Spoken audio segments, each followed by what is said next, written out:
let's tell you about Insight Redefini, a marketing and communications firm.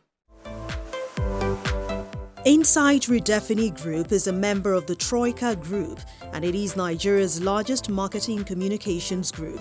It is made up of Insight publicists Leo Burnett, All Seasons Zenith, Starcom Media Perspective, Quadrants MSL, and the Creative Council. With major clients spread across electronics, fast-moving consumer goods, banks, food and beverage companies, and many more, the Marketing Innovation and Business Acceleration Company offers end-to-end brand-building solutions driven by a common purpose and relentless focus on its clients. I began by asking the GMD CEO of Insight Redefini how the organization links its core values with its CSR. I think it starts from the values. Every organization, what it serves, has established values. And those values would encase way of behavior, pattern of behavior, processes, governance, what do you want to be known for, reason for being. So from the articulation of this vision and values, then you can now devise a strategy, be it for development, be it for future-proofing the business, and be it for corporate social responsibility. If you establish a business, then you must have established that business on a soil. It's not in the air, isn't it? So if that is the case, you must decide, as I grow, how would society grow with me? Therefore, our business, the Insight Redefini Group, takes corporate social responsibility very seriously. So in all our annual operating plans, whether it is for 1 year, whether it's for 5 years, whether it's for 10, you see that engraved in it. And in fact, there's a whole office in charge of that responsibility. There are specific things we do. I mean, in the last 21 years, for example, this group, we deliberately recruit 20 fresh graduates. And when we do that, that 20 would come from a cascade of over 2,000 applications. By the time we sift out 20 out of it, and it doesn't matter the discipline, because there is need for us to continue to reinvent how we deliver service, how we understand the market. And we can only do this if we take from a pool of very young people, considering today where the market is going, being a more digital exposed market, a market that should understand and service the 21st century. So young people are very important to us. So we recruit from a large pool of young people, 20 every year. And then they benefit from 9 to 12 months very intensive training, and a lot of investment goes there. An average of 10 million is designated for one candidate. So if you consider 20 times 10, 200 million, and that is just the basics. Talk of other appurtenances that come with it. So that way we feel that we are building society. In the process too, we benefit because we would have created top professionals. And the interesting thing, Anne, is that the trend is that out of 20 every year, if we retain 10 after 2 years, we would have done very well. What that means is that we do not train only for organizations by that implication. We train for the market, we train for the clients. And we've been doing this since forever. The temptation would have been to say, hey, why do we train for competition? Why do we train for somebody else? But we know what we are doing, and we deliberate about it.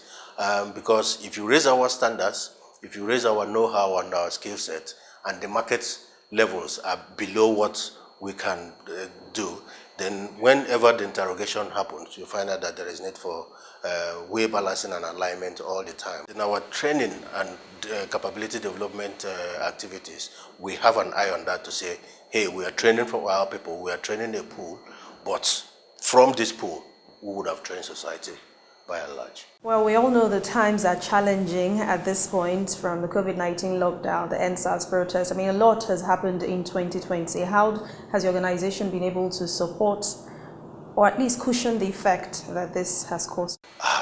In fact, COVID-19 for our group, as challenging as it was, presented a lot of opportunities. Because we live for opportunities in the Troika Group and Insight Redefini Group. And what do I mean by that? If there is no adversity, then there won't be need for invention. So as soon as COVID-19 came upon us, we looked at our client list. Majorly, most of our clients, preponderance of it is the fast-moving consumer goods, which we categorize as FMCGs. So even those that are not within our portfolio, we had a deliberate way to approach them to say, you know what, we can either create products for you, or create extension lines for you that will help you develop your health and household care lines. And as a matter of fact, there are a lot of these companies who hitherto before that time had nothing to do with healthcare and had nothing to do with things that can ameliorate challenges of health. So a lot of those clients benefited from our design thinking because our group is not known really for advertising. We've since left advertising, which we consider downstream practice, to midstream and upstream conversation, which is around design thinking. So as we speak today, a lot of the health products you see in the marketplace today came as not as concept that were never there, but they were pushed forward in terms of priority. Then there was the health and medical side of it.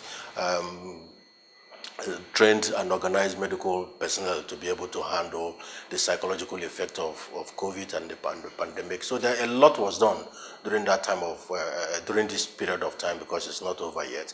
So let's talk about education. Are there partnerships or programs targeted at improving this sector that your organization is a part of? Oh yeah.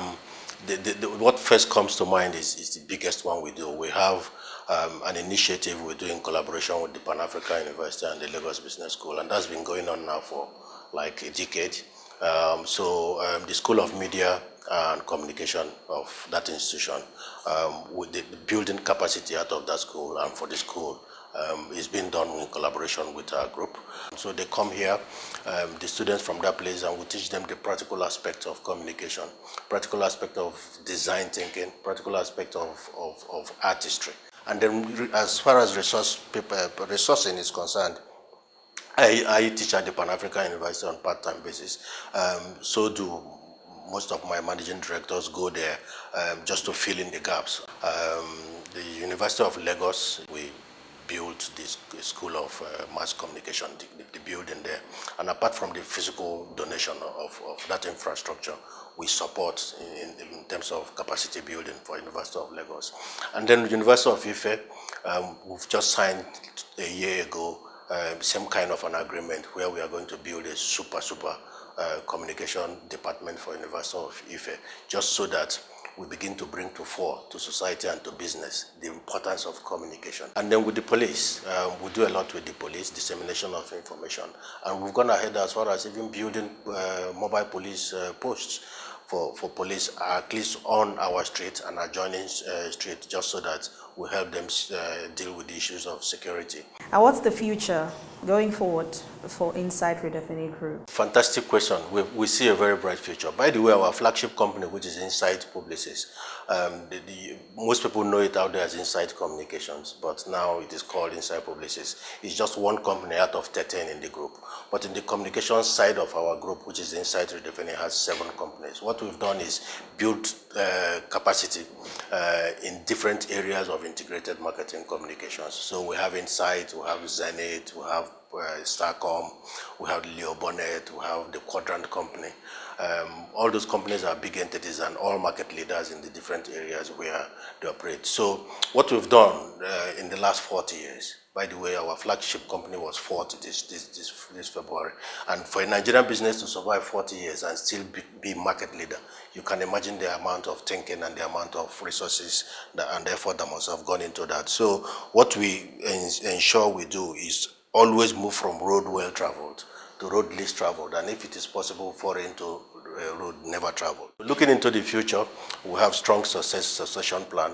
People like us have invested 25 years, but I can tell you there are managers behind me coming after me that are far more stronger, far more sophisticated.